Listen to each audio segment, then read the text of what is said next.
رائے صاحب کیا درخواست میں فیصلہ ہوگا؟ جی ہائی کورٹ نے یہ کہا ہے کہ جو کارروائی کی آر او صاحب نے ہمیں باہر نکالنے کے بعد، اس کارروائی کے نتیجے میں جو یہ انہوں نے رزلٹ کمپائل کیا ہے فارم 47، اس پہ کوئی عمل نہیں کرے گی الیکشن کمیشن، اور آر او کو اور الیکشن کمیشن کو عدالت میں طلب کیا ہے پیر والے دن، اور اس دوران آر او صاحب کو حکم دیا ہے کہ وہ فارم 47 کی جو کارروائی ہے وہ ہماری موجودگی میں اثر نو کریں، یعنی کہ یہ فارم 47 جو انہوں نے بنایا تھا اور جو اس میں رزلٹ انہوں نے ڈکلیئر کیا ہے اس کو کالعدم قرار دے دیا گیا ہے۔ راجہ صاحب 106 سیٹیں جو ہیں وہ پی ٹی آئی کی ہو گئی ہیں، یہ اطلاعات آ رہی ہیں، تو کیا ایسی صورتحال میں کیا سمجھتے ہیں کس طرح کیا پی ٹی آئی گورنمنٹ بنا پائے گی؟ کیونکہ سمبل تو ہے نہیں، تو آزاد کنسیڈر کیا جا رہا ہے۔ نہیں دیکھیں، یہ اس سے کوئی فرق نہیں پڑتا، پارلیمنٹ میں جا کے پی ٹی آئی کے ممبران اپنی پارٹی قائم کر سکتے ہیں، کسی بھی پارٹی میں شمولیت اختیار کر سکتے ہیں۔ جو ہوا ہے 8 فروری کو، میں سمجھتا ہوں پاکستان کی تاریخ میں ایک انقلاب برپا ہوا ہے۔ تمام تر انتظامیہ اور اسٹیبلشمنٹ کی میں سمجھتا ہوں خواہش کے برعکس عوام نے اپنی خواہش کا اظہار کیا ہے، ووٹ کی طاقت کے ذریعے اپنی بات جو ہے وہ منوائی ہے۔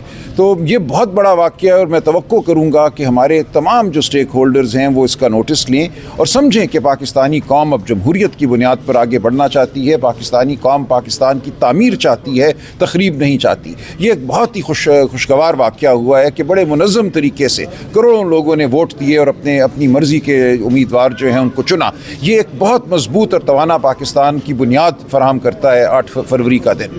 ہمیں اس 8 فروری کے دن کو ایک نعمت سمجھ کر خداوند کی جانب سے آگے بڑھنا چاہیے، اور اس قوم کو اب ہمیں اکٹھا کرنا ہے۔ اس قوم کو جو ہم نے زخم دیے ہیں، بہت سوں کو، ہزاروں کو زخم دیے ہیں، ان زخموں کو اب ہم نے ختم کرنا ہے، ان کو ہم نے ان کے اوپر ہم نے ہاتھ رکھنا ہے شفا کا، اور آگے بڑھ کر ہم نے ایک متحد قوم کی صورت میں جمہوری طریقے سے پاکستان کی ترقی کے لیے کام کرنا ہے۔ میں سمجھتا ہوں یہ بہت ہی خوشائند عمل ہوا ہے، اور جو کوشش کی گئی ہے اس الیکشن کو چرانے کی، اس کوشش کو ہم نے زائل کرنا ہے، اور آج کا جو فیصلہ ہوا ہے وہ ایک بڑا قدم ہے اس جانب۔ راجہ صاحب جس طرح پی ٹی آئی کی اکثریت نظر آ رہی ہے، اگر کہیں اتحاد کرنا پڑا تو کون سی جماعت کے ساتھ؟ دیکھیے، یہ سیاسی نوعیت کی باتیں ہیں، جو سیاسی لیڈرشپ ہے وہ کرے گی فیصلہ۔ اسٹریچ کیجیے گا، یہ جو انہوں نے عدالت نے کہا کہ 47 کے اوپر عمل درآمد نہیں کرنا، اس سے مطلب کیا اسپیسیفک؟ دیکھیے، ایک تو عمل درآمد نہیں کرنا، اور ساتھ یہ کہا ہے کہ جو کنسالیڈیشن کا عمل ہے وہ ہمیں شامل کر کے دوبارہ کیا جائے۔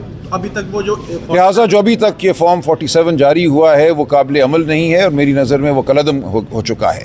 ہمیں شامل کر کے جو عمل ہوگا اس کے نتیجے میں جو فارم 47 بنے گا اس کی کوئی قانونی وقت ہوگی۔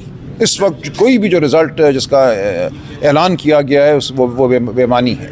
راجہ صاحب آخری بتائیے گا کہ پہلے کاغذات نامزدگی جمع کروانے پہ آپ کے ساتھ دھکم پیل کی گئی، اس کے بعد کل کا جو واقعہ ہے پروپوزل سیکنڈر کے وقت کی گئی۔ دیکھیں، یہ تو پورا معاملہ ہی جو ہے جمہوریت کے ساتھ دھکم پیل کا معاملہ چلتا رہا ہے۔ اسی لیے میں گزارش کر رہا ہوں کہ اب ہمیں اکٹھے ہونا ہے، آئین اور قانون کو وقت دینی ہے، لوگوں کے جو بنیادی حقوق ہیں، جمہوری حقوق ہیں، ان کو وقت دینی ہے۔ یہ اٹھانے کا معاملہ، یہ گھروں کو توڑنے کا معاملہ رات کی تاریکی میں، یہ الیکشن کو چرانے کا معاملہ، یہ ہمیں آگے نہیں لے کر جائے گا۔ پاکستان دلدل میں پھنسا ہوا ہے، اور یہ پھنسا رہے گا جب تک ہم قانون اور آئین کے مطابق خوشحالی کی تمنا نہیں کریں گے اور اس جانب نہیں بڑھیں گے۔ راجہ صاحب آپ اگر پہنچتے ہیں اسمبلی میں تو آپ کون سی وزارت لینا چاہیں گے یا کس طرح کی خدمت کرنا چاہیں گے؟ نہیں، میں بالکل ٹھیک ہوں، میں جہاں کھڑا ہوں میں قانون کی خدمت کر لوں تو بڑی بات ہے۔ اس کے سامنے کنسالیڈیشن ہوئی، یہ کنسالیڈیشن ہو رہی تھی اور معاملہ چل رہا تھا کہ ایک ہنگامہ برپا ہوا ریٹرننگ افسر کے دفتر میں، 15-16 لڑکے، اور اس وقت آپ کی برتری جاری تھی؟ جی بالکل جاری تھی، اور میں عرض کروں گا، آگے بتاؤں گا آپ کو کہ ہمارے پاس اب پورے حلقے کے فارم 45 موجود ہیں، جو ہر پریزائڈنگ افسر نے۔ آپ جب بولے نا بیچ میں پلیز، اس طرح نہیں بات ہو سکتی ہے۔ محترم آپ ذرا پیچھے ہو جائیے، آپ بالکل یہاں میرے ہاتھ میں پکڑ، آپ پکڑا دیں آپ کو، پھر میں بات نہیں کرتا محترم، اگر آپ یہ نہیں ایسی بات نہیں ہے، میں پکڑ نہیں، آپ نہ پکڑے، انہیں پکڑنے دیں، انہیں اپنا کام کرنے دیں۔ مشتاق بھائی نہیں، آپ انہیں پکڑنے دیں۔ مشتاق بھائی انہیں کی ڈیوٹی۔ رانا صاحب، خان صاحب آپ خود ہی پکڑے پلیز، عابد خان صاحب آپ خود ہی پکڑے۔ سر میں عرض یہ کروں کہ ہمارا بالکل بھائی میرا ہاتھ دیکھیں، اب یہاں ہے، اب ہیومنلی پاسبل نہیں ہے کہ میں 5 منٹ 7 منٹ 8 منٹ ایسے رکھوں، آگے آتا ہوں تو کیمرے ہیں، تو آپ مہربانی کریں گے، مہربانی کریں، آپ وہاں کھڑے ہو کے کہہ رہے ہیں ان کے ساتھ کریں گے۔ چلیں جی، کیوں کریں؟ کیا سوال؟ جی سر، اب میں یہ کیا ہوا کیا تھا جب دیکھیے، ہوا یہ کہ یہ کنسالیڈیشن کا جو پروسیس ہے، جو عمل ہے، یہ چل رہا تھا، اور جو قانون مجھے حق دیتا ہے اس کے مطابق میں وہاں موجود تھا اپنے رفقا کے ساتھ، سمیر کوسا صاحب تھے، ابوذر